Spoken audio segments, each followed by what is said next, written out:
यानंतर ॲडव्होकेट कविता निर्मला वामन यांना मी विनंती करतो त्यांनी आपली या विषयावर मांडणी करावी.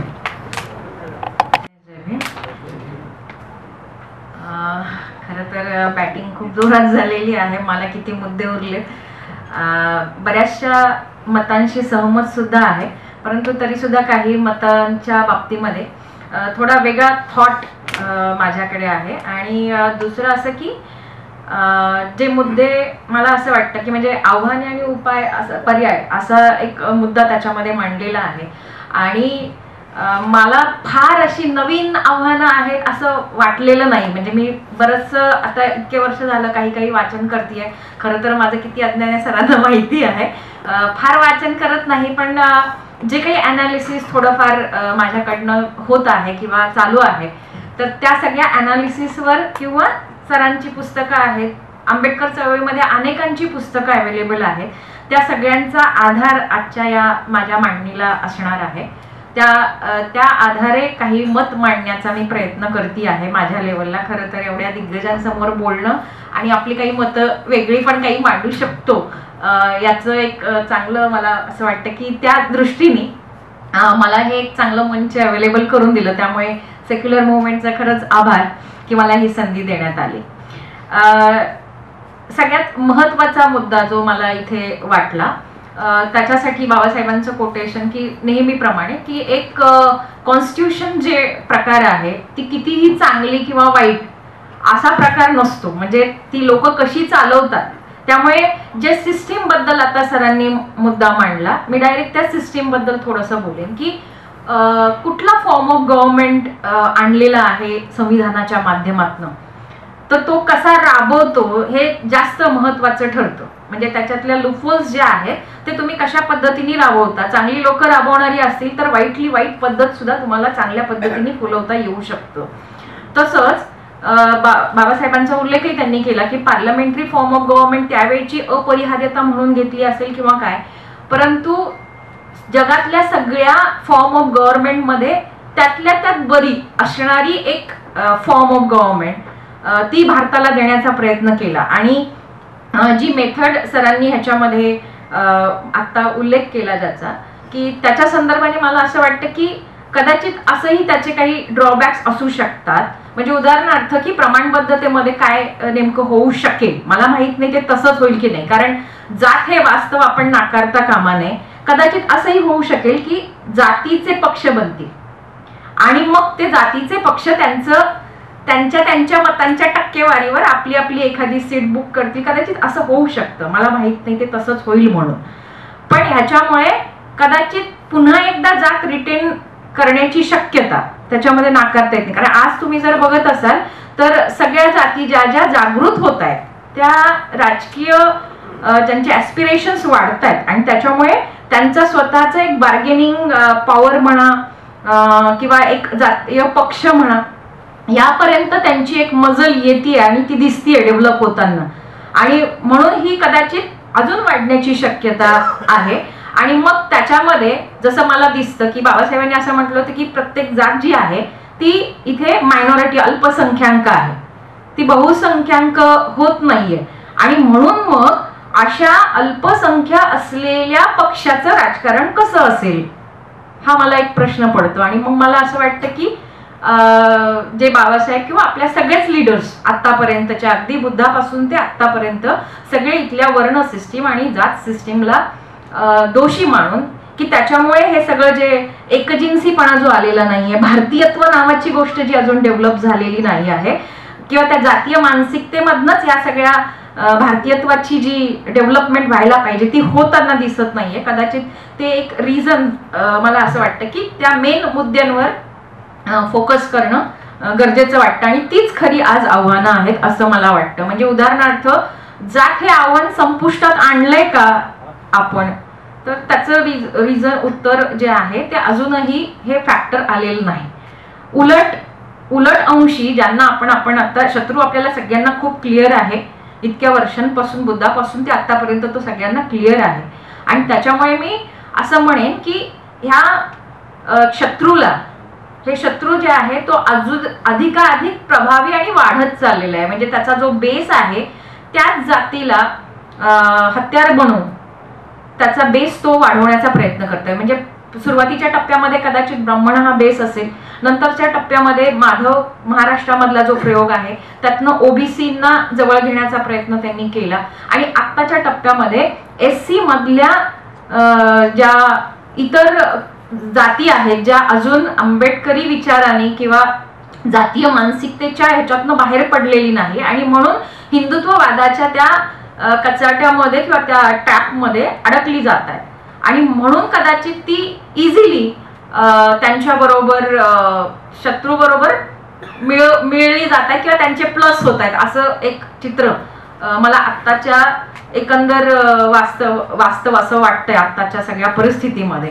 आणि आपलं जर आपण बघितलं तर आपली जातीवरची पकड किंवा त्यांना जोडण्याच्या प्रक्रियेमध्ये किंवा त्यांना एकत्र आणण्याच्या पद्धतीमध्ये कुठेतरी उलट जाती निष्ठच चाललेल्या आहेत असंही एक मला जाणवतं. हे भयान वास्तव ह्याच्यासाठी मला मांडावं असं वाटतं, कारण मी आत्ता एक तामिळनाडूच्या त्या व्हिजिटला गेले असताना मला काही गोष्टी अजून जाणवल्या, आणि ज्याच्यामुळे मला असं वाटतं की सुरुवातीपासूनच आपण एक मुद्दा हे मान्य करतोय की संसदीय राजकारणाच्या पलीकडे, म्हणजे मगाशी सरांनी उल्लेख करताना क्रम हा शब्द वापरला की क्रमवारी बदलावी का, कारण ती क्रमवारी तिकडे बदलल्यामुळे बराचसा बदल त्यांना करता येतोय किंवा काय, तर त्या अनुषंगाने की खरंच आपण सांस्कृतिक राजकारणाबद्दल मोठ्या प्रमाणामध्ये त्याच्यावर वर्कआउट केलेलं आहे का, हा मला पडलेला प्रश्न आहे. की आपण त्याच्यावर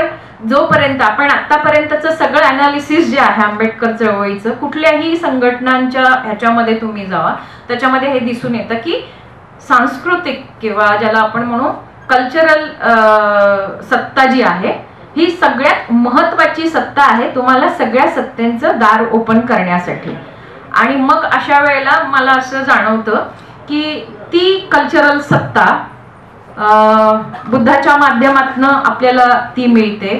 त्याच्यानंतर म्हणजे मी आयोती तासांचं जेव्हा मी थोडंसं तामिळनाडूमध्ये गेल्यानंतर जेव्हा थोडंसं वाचलं त्याच्याबद्दल, तर 1897च्या त्या पिरियडमध्ये तिथल्या एससी समाजाला सुद्धा ते बौद्ध कन्व्हर्जनचा उपाय सुचवतात. म्हणजे जातीवरचं सगळ्यात महत्वाचं ॲनिहिलेशनचं सोल्युशन जर कशामध्ये असेल तर ते धर्मांतरामध्ये आहे, अशी मांडणीच आपले सगळे लीडर्स बुद्धापासून ते आतापर्यंतच्या सगळ्या लीडर्समध्ये ती एक कॉमन धागा म्हणूया आपण, तो मला दिसतो. आणि त्यामुळे धर्माशिवाय माणूस राहू शकत नाही, आणि म्हणून धर्माची किती गरज आहे स्पेशली भारतीय कॉन्टेक्स्टमध्ये, म्हणजे भारताच्या परिप्रेक्ष्यामध्ये. बाकीच्या ठिकाणी जसं स्टेट आणि धर्म ह्याच्यामध्ये फारकत करून त्यांचं राजकारण ते व्यवस्थित बसवतात, त्यामुळे तिथे वेगळ्या पद्धतीचे रिझल्ट आपल्याला मिळतात. पण भारताच्या परिप्रेक्ष्यामध्ये मला असं दिसतं की धर्माची नाळ काही तुटत नाहीये लोकांची ॲट एनी कॉस्ट. तुम्ही कितीही इकडनं बुक्या मारा, कुठल्याही पद्धतीचे त्याला छेद देण्याचा प्रयत्न आपण जेव्हा पण करतोय, आपला शत्रू ते सगळं हेरून पुन्हा एकदा त्या सर्व प्रतीकांना त्या सगळ्या लढ्याला त्याच्या कवेत घेण्याचा प्रयत्न करतोय त्यांच्या सो कॉल्ड हिंदुत्व राष्ट्रवादाच्या नावाखाली. आणि एससींच्याही बाबतीमध्ये म्हणजे ज्यांना खरं तर ही जात व्यवस्था इतकी त्रास देती आहे आणि म्हणून जात नष्ट करण्याची सगळ्यात मोठी प्रायोरिटी त्यांना वाटली पाहिजे, ते सुद्धा बरेचसे लोक जे आहेत विच आर नॉट असं मी म्हणेन की जे अवे फ्रॉम हिंदूज, अजून त्यांची जी मानसिकता झालेली नसल्यामुळे ते त्यांच्या कंपूमध्ये जाऊन बसतायत की काय, असं मला थोडंसं जाणवतं. आणि म्हणून मला असं वाटतं की ही जी आपल्याला लेगसी मिळालेली आहे बुद्धांपासून ते बाबासाहेबांपर्यंतची, की जी आपल्याला म्हणजे अगदी फुले आंबेडकरी राजकारण असं जेव्हा म्हणतो, फुले सुद्धा सत्य धर्माच्या माध्यमातून धर्मच पर्यायी धर्म देण्याचाच प्रयत्न लोकांना करतायत. म्हणजे धर्म in the sense me culture या अनुषंगाने पण त्याच्यामध्ये, कारण त्याच्यातनंच ते कल्चर येतं. म्हणून अगदी छोट्या छोट्या गोष्टींसाठी जी लोकांना गरज आहे, धर्माची गरज जी आहे, मग त्या अगदी कल्चरच्या फॉर्ममध्ये जर आपण म्हणायला झालो, लग्नाच्या मेथड्स किंवा रिच्युअल्स म्हणू आपण, या छोट्या छोट्या गोष्टी सुद्धा देण्याचा प्रयत्न लीडर्स लोकांनी केला. हे पर्याय का देण्याचे प्रयत्न केले तर मुळात माणसाला ह्या सगळ्यांची गरज दिसती आहे भारतातल्या स्पेशली परिप्रेक्षामध्ये, आणि म्हणून ह्याच्याशी तोडणं म्हणजे त्याला आपल्यापासून तोडणं आहे, या चळवळीपासून तोडणं आहे असं एक मला वाटतं, किंवा सो कॉल्ड विवेकवादी चळवळीपासून तोडणं आहे. म्हणून धर्म नाकारणारे राजकारण करणारे जे काही विचारधारा आहे, किंवा सेक्युलर म्हणणारी सुद्धा जी काही विचारधारा, आता ही थोडी सेक्युलर वेगळी आहे कारण की हे धर्माच्या ह्याच्यामध्ये हस्तक्षेप करतायत ऍटलिस्ट, पण जे हस्तक्षेपच करू इच्छित नाहीत ह्या सगळ्या ह्याच्यामध्ये, त्यांच्या बाबतीमध्ये जी केवळ आणि केवळ विवेकवादावर उभारलेली आहे ती जाती व्यवस्थेच्या ह्याला धक्का देत नाही असं माझं एक ऑब्झर्वेशन आहे.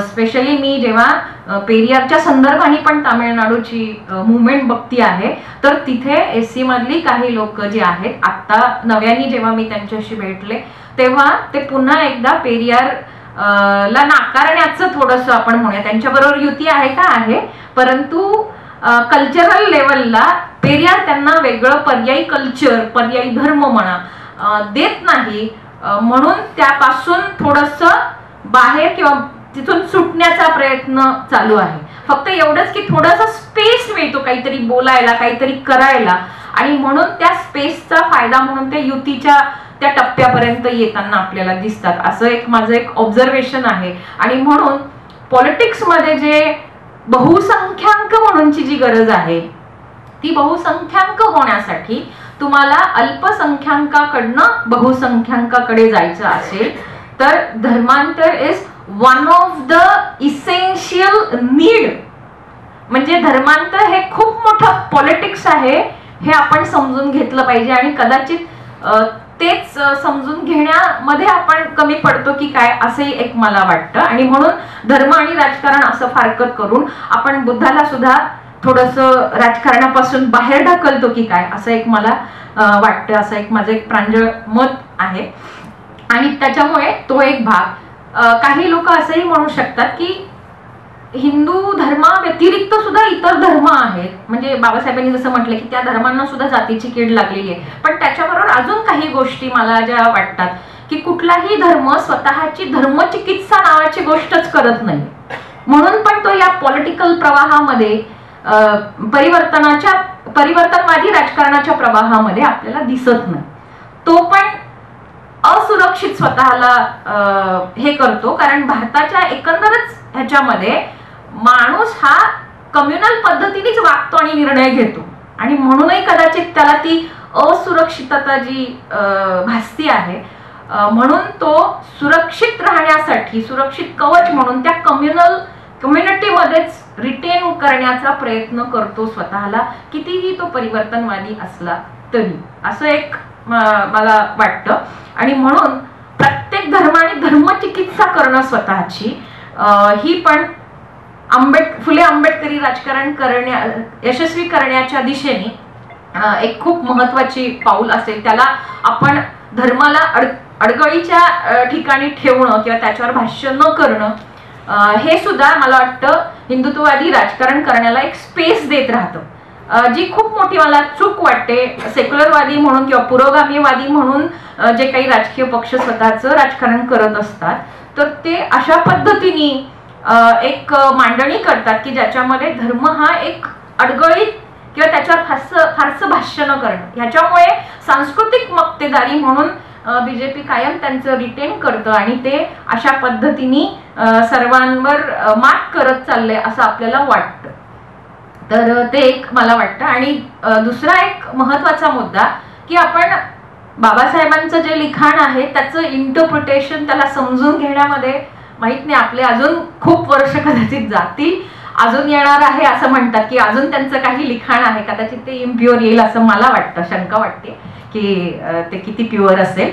जे आहे ते सुद्धा त्याच्यावर आपण इतक्या काही संघटना बनवलेल्या आहेत, म्हणजे कोणी कोणी असं म्हणतात कांशीराम साहेबांच्या बद्दल की पढे लिखे लोगोने धोका दिया किंवा हुवेर शुद्राज, असं एक दोन काही पुस्तकांवरच त्यांनी एवढी मोठी चळवळ उभी केली.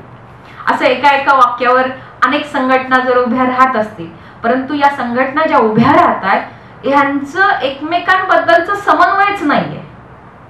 जर आपल्यामध्येच एक वाक्यता किंवा समन्वय, मी म्हणत नाही की एकमेकांमध्ये तुम्ही मर्ज व्हा, पण किमान समन्वयाची भूमिका, समजून घेण्याचं म्हणजे जे राजकीय शहाणपण यायला लागतं, एकमेकांना समजून घेणं, काही वेळेला पडती बाजू घेणं आणि एखाद्याला उभं करणं, हे जे काही हे बदल जे असायला पाहिजे ते वाढवण्याची अधिक जास्त गरज आहे. आणि आत्ताच्या ह्याच्यामध्ये मला असं दिसतं की म्हणजे इन्क्लुडिंग मी म्हणतेय स्वतःला, वाचन नावाची गोष्ट, वाचन परंपरा नावाची गोष्ट विसरत चाललेलो आहे. फार कमी वाचन होतं. दुसरं, त्याचं इंटरप्रिटेशन सर्व अंगाने केलं जात नाही आणि ते पुढच्या पिढीपर्यंत म्हणजे एज्युकेशनच्या पलीकडे पुढच्या पिढीपर्यंत काय आणलं मी आंबेडकर म्हणून, की एज्युकेशन घेतलं पाहिजे त्याच्यातनं सगळी मुक्ती आहे. याच्या पलीकडे क्लासला कुठली गोष्ट ठाऊक आहे असं दिसत नाही. आणि म्हणून पण त्याची चळवळीपासूनची जी नाळ तुटली आहे, तो एज्युकेशनमध्ये एक्सपर्टाईज नॉलेज घेणं इथपर्यंत समजून घेतोय, पण त्याचा आणि समाजाच्या प्रश्नांशी ते कसं जोडायचं, त्याला कसं भिडायचं, ह्याच्या संदर्भाने एक मोठी गॅप मला दिसती आहे. ती गॅप आपण भरली पाहिजे. दुसरं एक, याला तुम्ही स्ट्रॅटेजी म्हणा किंवा काही म्हणा, परंतु जी वेगवेगळी ज्याला आपण म्हणू की प्रतीक उभी केली जात आहेत आंबेडकरवादाच्या विरोधात म्हणा किंवा त्या संदर्भाने, आणि मग अशा प्रतीकांच्या फक्त ते कुठेतरी आंबेडकरवादाच्या विरोधी आहेत आणि म्हणून मग त्यांना आपल्याला एकदमच तोडून टाकायचं, त्याला कुठेच कसं त्याला आपलंसं कसं करून घ्यायचं किंवा आपल्या कंपूत कसं बसवायचं, कुठल्या मुद्दे, जसं की बाबासाहेबांचे काहीच मुद्दे ते हायलाइट करतात. सगळा बाबासाहेब ते कधीच सांगत नाहीत. सगळं क्रांतीचं जे बीज आहे ते कधीच रोवण्याचा प्रयत्न ते करत नाहीत. मग अशा वेळेला काही गांधींचे काही विचार असतील किंवा अजून ज्याला आपण पॅरलल उभे केलेले जे प्रतीक आहेत आंबेडकर वादाभोवतीचे, तर त्या प्रतीकांना कशा पद्धतीने लोकांपुढे मांडलं म्हणजे मग त्याला आपलंसं करावंसं वाटेल लोकांना की नाही, मग ह्यांच्याबरोबर जायला हरकत नाही. ते गांधींना सुद्धा अशा, कारण आपल्या काही प्रतीकांबद्दल भाजप हे करत आहे, स्ट्रॅटेजी म्हणून का असे ना, पण ते करतायत. त्यांच्या प्रतीकांना त्यांना हिंदू राष्ट्रवादाशी जोडण्याचा प्रयत्न ते करतायत. तर आपण आपल्या बौद्ध राष्ट्रवादाशी म्हणा किंवा आंबेडकरवादाशी म्हणा, त्याला कसं आपण ते जोडून घेणार आहोत, कुठल्या मुद्द्यांना आपण हायलाइट केलं पाहिजे, म्हणजे मग त्यांचा आपण एखादा कल्ट किंवा काही लोक, मी म्हणत नाही सगळेच येणार आहेत, कुणीच सगळे येत नसतात, ऍब्सोल्यूट नावाची गोष्ट कधीच असत नाही. त्यामुळे कायम ग्रे एरियामध्येच खेळावं लागतं. तर त्याबद्दल मला असं वाटतं की ह्याच्यावर सुद्धा काही गोष्टी आपण बोलल्या पाहिजे. आणि त्याचबरोबर म्हणजे एकदम फुल्या मारण्यापेक्षा त्यांच्यातला काही भाग आपल्याला कसा अटॅच होईल, आपल्याच वादावर आधारित, आपल्याच ह्याला म्हणजे फारसा ज्याला आपण म्हणू तडा न जाता, तत्वाला तडा न जाता, तर त्या अर्थाने एक मला असं वाटतं ते. आणि खूप महत्वाचं, तुमच्याकडे जे पण विचार आहेत, जे पण आहे, कारण मी बऱ्याचदा बघितलं की अरे हे कोणीतरी करतंय ऑलरेडी, कुठेतरी चालू आहे त्याच्यावर काम, माझ्यापर्यंतच नाही पोहोचलेलं किंवा मीच त्यांच्यापर्यंत पोहोचलेली नाही, ही कुठेतरी प्रक्रिया जी आहे. त्यामुळे डॉक्युमेंटेशन म्हणजे मी मागे सरांना एकदा म्हटलं होतं की 3 जानेवारी आपण शिक्षक दिवस म्हणून साजरा करतो गेली अनेक वर्ष, त्याचं काय डॉक्युमेंटेशन आपल्याकडे आहे, त्याचं आपण प्रशासनाला काही लेटर दिले काय आहे काय, म्हणजे आमच्या लॉ मध्ये एक गोष्ट आहे की जेव्हा डॉक्युमेंटरी काही पुरावे नसतात तेव्हा तुम्हाला ओरल पुराव्यानेच कामं भागवावी लागतात. आणि मग अशा वेळेला आपल्याला जे लोक त्यावेळेला त्यांनी ते काम केलेलं होतं त्यांचं एव्हिडन्स म्हणा, त्यांचे इंटरव्ह्यूज घेणं म्हणा, असाच एक पर्याय उपलब्ध असतो, त्याला दुसरा काही पर्याय नसतो. त्याच्यामुळे त्याचं डॉक्युमेंटेशन होणं हे एक खूप मोठी ड्रॉबॅक आहे. फुले आंबेडकर चळवळीचं राजकारणाबद्दलचे जे एक्सपेरिमेंट केलेले आहेत आतापर्यंत चळवळीनी, त्याचं नमूद करणं, म्हणजे मग आपल्या मिस्टेक्स जरी झालेल्या असतील तर त्या मिस्टेक्समधनं पुढची पिढी त्याच्यातनं काहीतरी शिकेल आणि ती पुढे जाईल असं एक मला वाटतं. त्याच्यानंतर एक खूप म्हणजे मी असं म्हणेन की आंबेडकर हा आपल्या सगळ्याच म्हणजे देशातल्या सगळ्या राज्यांमध्ये गावांमध्ये असलेले एक असं प्रतीक आहे की जे आपल्या सगळ्यांना एकत्र बांधू शकतो. किंवा बुद्ध हा इतिहासापासून आपण कसे एकच आहोत म्हणून तो आपल्याला एकत्र बांधू शकतो.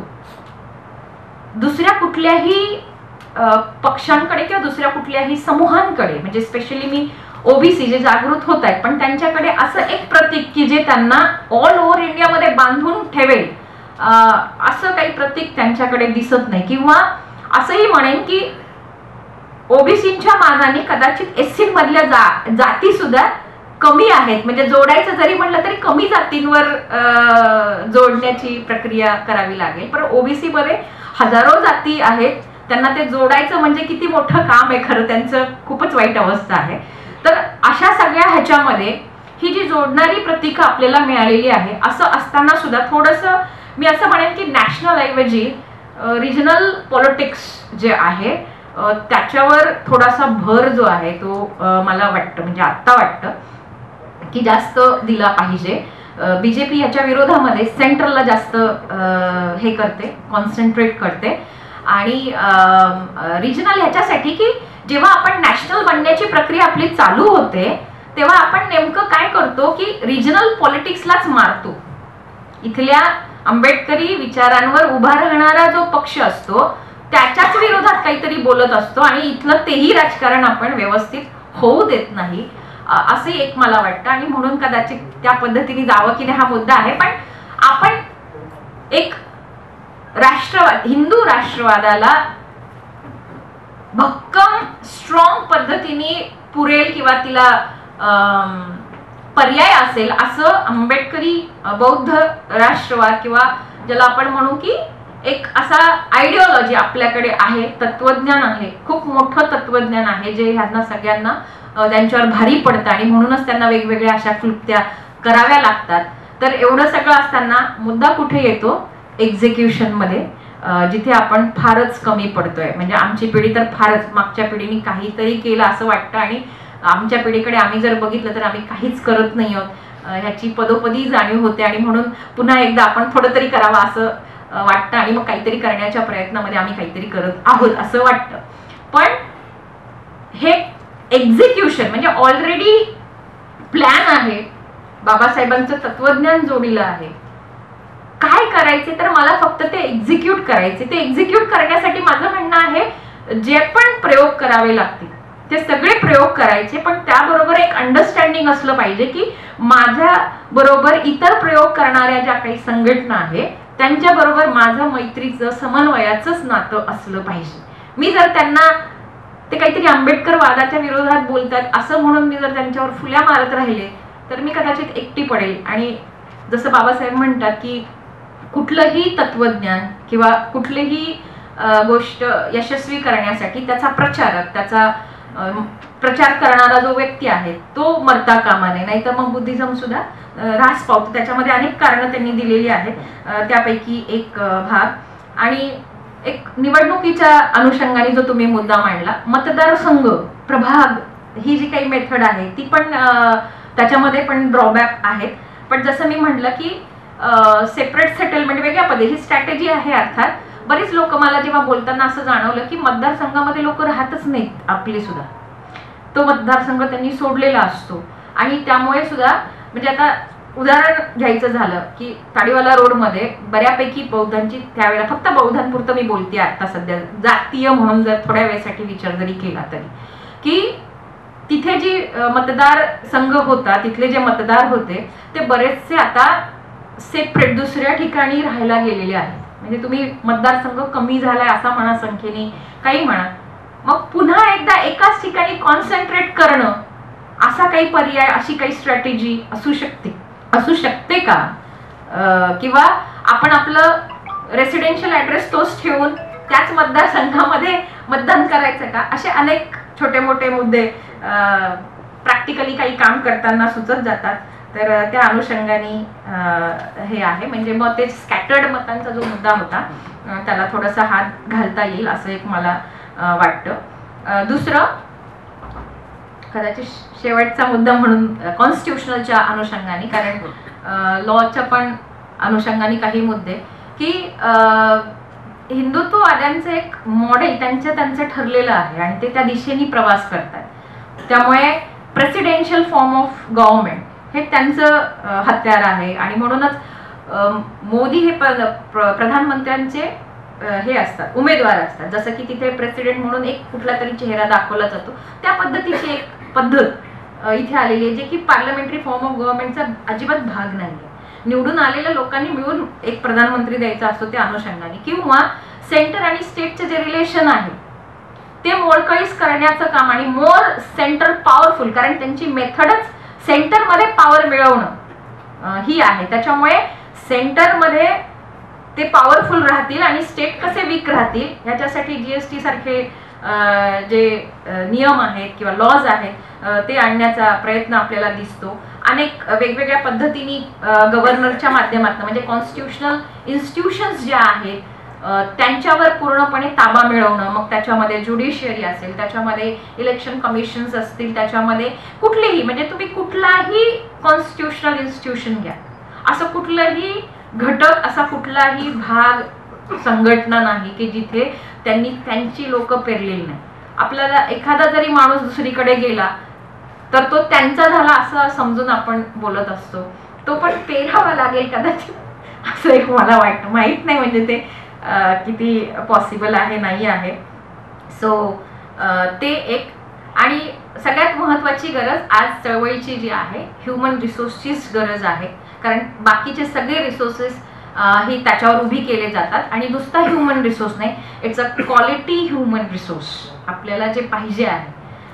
मगाशी मला वाटतं त्याला इन्फ्लुएन्शियल कार्यकर्ता किंवा इन्फ्लुएन्शियल प्रभावी व्यक्तिमत्व असं जे मांडलेलं होतं त्या अर्थाने मी ते म्हणते आहे, त्याची फार नितांत गरज आहे असं एक मला वाटतं.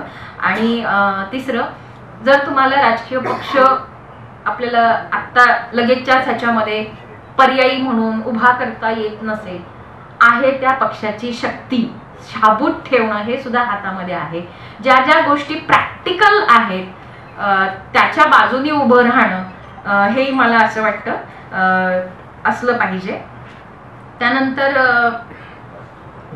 त्यानंतर एक शेवटचा मुद्दा, जे युत्यांच्या ह्याच्यामध्ये कुणाशी युती करायचं काय नाही त्याच्यावरनं सुद्धा आपल्यामध्ये इतके हे होत आहेत आणि स्वतंत्र राजकारण जे आहे ते ऑलमोस्ट म्हणजे लोक विसरायला चाललेले आहेत. इतकं युती आणि भाजपचा धसका म्हणून आपण घेतलाय लोकांनी की सरळ सरळ सरेंडर, म्हणजे हे आपलंच होतंय असं नाही. कम्युनिस्टांचं तुम्ही बघा, समाजवाद्यांचं बघा, सरळ सरेंडर आहे, no seat at all, but still they are there. आणि कदाचित भविष्यातल्या काही जागांची त्यांनी डिमांड केलेली असते, परंतु तशा पद्धतीने आंबेडकरी राजकारण म्हणजे स्वतंत्र राजकारण नसेल, म्हणजे पक्षच काढला नसता. थोड्या वेळासाठी आपण असं गृहीत धरू, बाबासाहेबांनी कुठलाही राजकीय पक्ष काढलाच नसता, काय झालं? सरळ सरळ आता जे क्लास किंवा विचारवंतवादी जे लोक आहेत जे हे मांडणी करतायत की तुम्ही काँग्रेस बरोबर युती करा, ह्याच्याबरोबर युती करा आणि भाजपला हरवा, अजेंडा काय आहे? भाजपला हरवा. पण ह्या सगळ्या ह्याच्यामध्ये भाजपला हरवण्याच्या नादामध्ये राजकारण जे आपण म्हणतोय, राजकीय पक्षच नावाची गोष्ट, कारण राजकारण कोण करतं? संसदीय राजकारण. बाकीचे संघटना आणि बाकी सगळ्या धार्मिक संघटना आहेत वेगवेगळं कल्चरल आणि सगळे राजकारण करण्यासाठी, पण संसदीय राजकारणामध्ये राजकीय पक्षाशिवाय कोण राजकारण करेल?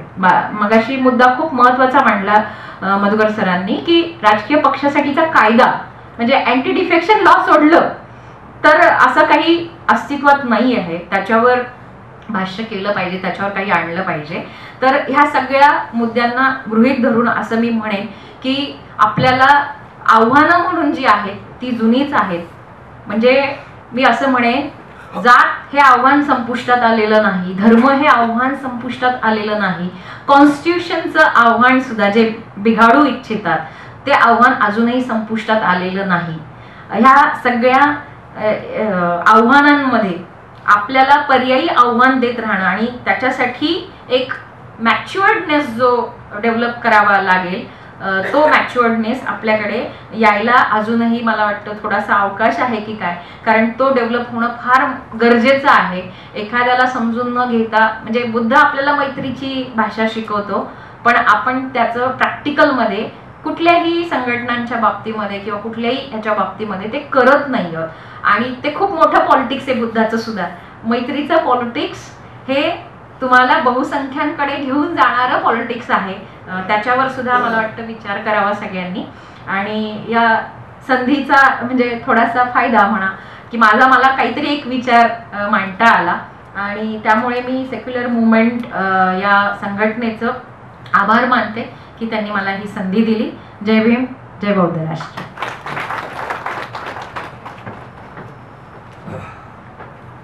धन्यवाद मॅडम. फुले आंबेडकरी राजकारण कसं यशस्वी करायचं भविष्यात आणि फुले आंबेडकरी राजकारण यशस्वी करण्यामागं काय आव्हान आहे याविषयी अगदी छान विवेचन आपण केलं.